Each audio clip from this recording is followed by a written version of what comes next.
අද මම ඔයාලට කියන්නේ ජපන් ජාතික සෙන් ගුරුතුමෙක් සහ එක මහාචාර්යවරයෙක් අතර සිද්ධ වුණු හරිම අපූර්ව කතාවක්. මේ කතාව අහලා ඉවර වෙද්දී ඔයාට හිත දිහා බලන විදිහ අනිවාර්යෙන්ම වෙනස් වෙයි. අපි හිත හදාගන්න මේ ගමන පටන් ගමු.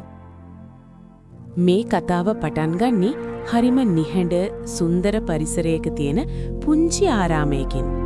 මේ ආරාමයේ හිටියා නෑන් ඉන් කියලා හරිම ප්‍රසිද්ධ සෙන් ගුරුතුමෙක්. එතුමා හරිම සරලයි. හැබැයි එතුමාගේ ඇස් දෙකේ තිබුණේ පුදුම සහගත නිසල බවක්. දවසක් මේ ගුරුතුමාව හම්බ වෙන්න එනවා ලොකු විශ්වවිද්‍යාලයක මහාචාර්යවරයෙක්. දැන් මේ මහාචාර්යවරයා කියන්නේ ලෝකයේ තියෙන සෑහෙන පොතපත කියවපු දර්ශනවාදය ගැන හසල දැනුමක් තියෙන හැම තැනකදීම Tamanගේ උගත්කම පෙන්වන්න උත්සාහ කරන කෙනෙක්. එයා ආවේ සෙන් කියන ගැඹුරු දර්ශනය ගැන ගුරුතුමාගෙන් අහගන්න. හැබැයි එයා ඇතුළතින් හිතාගෙන හිටියේ මම මේ හැමදේම දන්නවා. බලමු මේ ගුරුතුමා මොනවද කියන්නේ වගේ හැඟීමක්. ගුරුතුමා හරිම ගෞරවයෙන් මේ මහාචාර්යවරයාව පිළිගත්තා. දෙන්න වාඩි වුණා. මහාචාර්යවරයා කතාව පටන් ගත්තා. හැබැයි එයා ගුරුතුමාට කතා කරන්න ඉඩක් දෙන්නේම නැහැ. එයා ඉගෙනගත්ත දේවල්, එයා ලියපු පොත්, එයාගේ තියෙන උගත්කම ගැන දිගින් දිගටම කියවනවා. සෙන් කියන්නේ මෙන්න මේ වගේ දෙයක් නේද? අසවල් පොතේ තියෙන්නේ මෙහෙමයි නේද? කියලා එයාම ප්‍රශ්න අහනවා, එයාම උත්තර දෙනවා. ගුරුතුමා හරිම ඉවසීමෙන් මේ හැමදේම අහගෙන හිටියා. එක වචනයක්වත් හරහට කිව්වේ නැහැ. ටික වෙලාවකින් ගුරුතුමා ඇහුවා, අපි කතා කරන ගමන් තේ ටිකක් බොමුද කියලා. මහාචාර්යවරයා ඒකට එකඟ වුණා. ගුරුතුමා හරිම හිමින් සිහියෙන් යුතුව තේ ලෑස්ති කළා.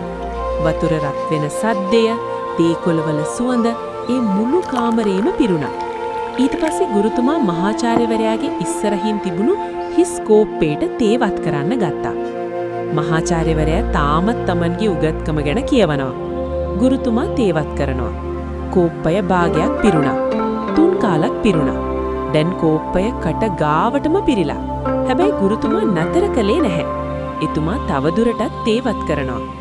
දැන් තේ කෝප්පය උතුරලා මේසෙ දිගේ ගලාගෙන යනවා. මහාචාර්යවරයා මේක දැකලා එකපාරට පිටිගැස්සුණා. එයාගේ කතාව නතර වුණා. එයා කලබලෙන් මෙහෙම කිව්වා. ගුරුතුමනි, නවත්තන්න. ඕක පිරීලා ඉවරයි. තවත් වත් කරන්න ඉඩක් නැහැ. එතකොට නෑන්නින් ගුරුතුමා හරිම නිසලව තේ පෝච්චිය පසකින් තිබ්බා. එතුමා මහාචාර්යවරයාගේ ඇස් දෙක දිහා කිලින් බලලා හරිම කරුණාවෙන් මෙහෙම කිව්වා. ඔබත් හරියට මේ තේ කෝප්පය වගේ තමයි.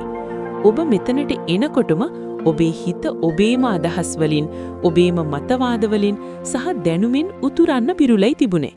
ඉතින් මම කොහොමද ඔබට සෙන් ගැන කියලා දෙන්නේ? ඔබ මුලින්ම ඔබේ කෝප්පය හිස් කරගෙන එන්න. එතකොට විතරයි මට අලුත් දෙයක් වත් කරන්න පුළුවන් වෙන්නේ. ඒ වෙලාවට මහාචාර්යවරයාට තේරුණා Tamanට වැරදුණු තැන. එයා මෙච්චර වෙලාව කලේ අලුත් දෙයක් ඉගෙන ගන්න වෙනුවට Taman දන්න දේ තව කෙනෙක් ලවා තහවුරු කරගන්න හදපු එක. ඇයි මේ කතාව අපේ ජීවිතයට මෙච්චර වැදගත් වෙන්නේ? අපි හැමෝම ජීවිතේ මොනවා හරි අලුත් දෙයක් ඉගෙන ගන්න හරි අලුත් සම්බන්ධතාවයක් පටන් ගන්න හරි හදනකොට අපේ හිතේ පරණ කුණු ගොඩක් පුරවගෙන ඉන්නවා. මම දන්නවා, මම හරි, ඒක වෙන්න බෑ කියන පූර්ව නිගමන අපේ හිතේ පිරීලා.